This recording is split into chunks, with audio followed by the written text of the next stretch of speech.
एक बार प्रेम से बोलेंगे जय श्री राधे, जय श्री कृष्णा।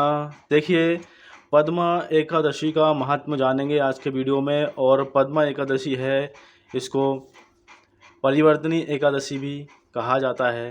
तो देखिए, ये भाद्रपद मास के शुक्ल पक्ष की एकादशी के दिन जो है पद्मा एकादशी तिथि आती है। तो देखिए, महात्मा इसका पढ़ने जा रहे हैं। सीधे हम इस पवित्र पुस्तक के माध्यम से पूरा पाठ करेंगे और जानेंगे पद्मा एकादशी के महत्व के विषय में। देखिए, युधिष्ठिर ने पूछा, केशव, भाद्रपद मास के शुक्ल पक्ष में जो एकादशी होती है उसका क्या नाम है? कौन देवता और कैसी विधि है, ये बताइए। भगवान कृष्ण बोले, राजन, इस विषय में मैं तुम्हें आश्चर्यजनक कथा सुनाता हूँ जिसे ब्रह्मा जी ने महात्मा नारद से कहा। नारद जी ने पूछा, चतुर्मुख, आपको नमस्कार है। मैं भगवान विष्णु की आराधना के लिए आपके मुख से ये सुनना चाहता हूँ कि भाद्रपद मास के शुक्ल पक्ष में कौन सी एकादशी होती है। ब्रह्मा जी ने कहा, मुनि श्रेष्ठ, तुमने बहुत उत्तम बात पूछी है। क्यों ना हो वैष्णव जो ठहरे। भादों के शुक्ल पक्ष की एकादशी पद्मा के नाम से विख्यात है। उस दिन भगवान ऋषिकेश के पूजा होती है। ये उत्तम व्रत अवश्य करने योग्य है। सूर्यवंश में मानधाता नामक एक चक्रवर्ती सत्य, प्रतिज्ञ और प्रतापी राजश्री हो गए हैं। वे प्रजा का अपने औरस पुत्रों की भांति धर्म पूर्वक पालन किया करते थे। उनके राज्य में अकाल नहीं पड़ता था, मानसिक चिंताएं नहीं सताती थीं और व्याधियों का प्रकोप भी नहीं होता था। उनकी प्रजा निर्भय तथा धन धान्य से समृद्ध थी। महाराज के कोष में केवल न्यायोपार्जित धन का ही संग्रह था। उनके राज्य में समस्त वर्णों और आश्रमों के लोग अपने अपने धर्मों में लगे रहते थे। मानधाता के राज्य की भूमि कामधेनु के समान फल देने वाली थी। उनके राज्य करते समय प्रजा को बहुत सुख प्राप्त होता था। एक समय किसी कर्म का फल भोग प्राप्त होने पर राजा के राज्य में 3 वर्षों तक वर्षा नहीं हुई। इससे उनकी प्रजा भूख से पीड़ित हो नष्ट होने लगी। तब संपूर्ण प्रजा ने महाराज के पास आकर इस प्रकार कहा। प्रजा बोली, नृपश्रेष्ठ, आपको प्रजा की बात सुननी चाहिए। पुराणों में मनीषी पुरुषों ने जल को नारा कहा है। वह नारा ही भगवान का अयन निवास स्थान है, इसलिए वे नारायण कहलाते हैं। नारायण स्वरूप भगवान विष्णु सर्वत्र व्यापक रूप में विराजमान हैं।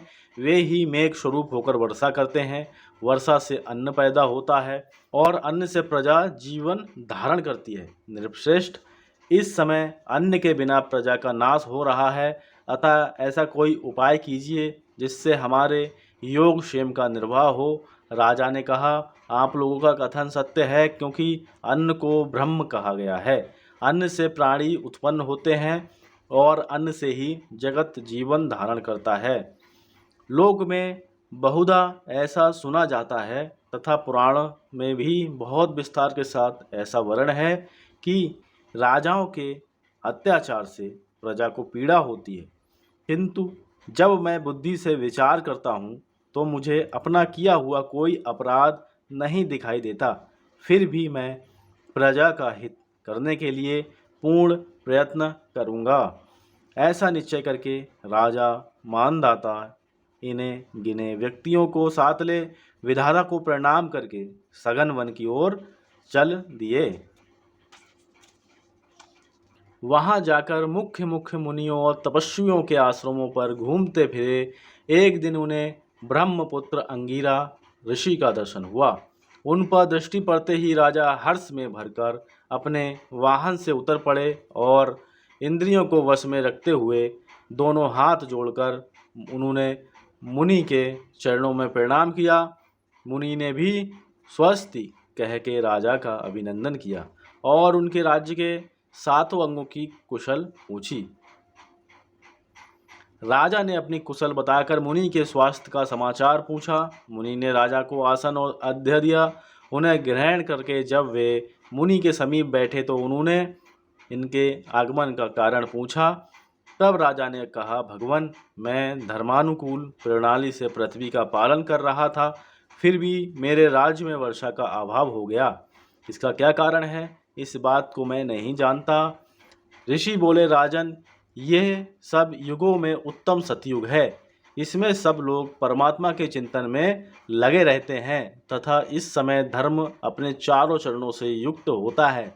इस युग में केवल ब्राह्मण ही तपस्वी होते हैं, दूसरे लोग नहीं। किंतु महाराज, तुम्हारे राज्य में यह शूद्र तपस्या करता है, इसी कारण मेघ पानी नहीं बरसाते। तुम इसके प्रतिकार का यत्न करो, जिससे यह अनावृष्टि का दोष शांत हो जाए। राजा ने कहा, मुनिवर, एक तो ये तपस्या में लगा है, दूसरे निरपराध है, अतः मैं इसका अनिष्ट नहीं करूँगा। आप उक्त दोष को शांत करने वाले किसी धर्म का उपदेश कीजिए। ऋषि बोले, राजन, यदि ऐसी बात है तो एकादशी का व्रत करो। भाद्रपद मास के शुक्ल पक्ष में जो पद्मा नाम से विख्यात एकादशी होती है, उसके व्रत के प्रभाव से निश्चय ही उत्तम वृष्टि होगी। नरेश, तुम अपनी प्रजा और परिजनों के साथ इसका व्रत करो। ऋषि का ये वचन सुनकर राजा अपने घर लौट आए। उन्होंने चारों वर्णों की समस्त प्रजाओं के साथ भादों के शुक्ल पक्ष की पद्मा एकादशी का व्रत किया। इस प्रकार व्रत करने पर मेघ पानी बरसाने लगे, पृथ्वी जल से अपलावित हो गई और हरी भरी खेती से सुशोभित होने लगी। उस व्रत के प्रभाव से सब लोग सुखी हो गए। भगवान श्री कृष्ण कहते हैं, राजन, इस कारण इस उत्तम व्रत का अनुष्ठान अवश्य करना चाहिए। पद्मा एकादशी के दिन जल से भरे हुए घड़े को वस्त्र से ढककर दही और चावल के साथ ब्राह्मण को दान देना चाहिए। साथ ही छाता और जूता भी देने चाहिए। दान करते समय निम्नांकित मंत्र का उच्चारण करें। यहाँ पे मंत्र लिखा गया है, बुधवार और श्रवण नक्षत्र के योग से युक्त द्वादशी के दिन बुध श्रवण नाम धारण करने वाले भगवान गोविंद, आपको नमस्कार है, नमस्कार है। मेरी पाप राशि का नाश करके आप मुझे सब प्रकार के सुख प्रदान करें। आप पुण्यात्मा जनों को भोग और मोक्ष प्रदान करने वाले तथा सुखदायक हैं। राजन, इसके पढ़ने और सुनने से मनुष्य सब पापों से मुक्त हो जाता है। इस प्रकार से ये पद्मा एकादशी, जो कि परिवर्तनीय एकादशी के नाम से भी जानी जाती है, तो यहाँ पे पद्मा एकादशी का पाठ संपन्न हुआ। तो एक बार प्रेम से बोलेंगे, जय श्री राधे, जय श्री कृष्णा।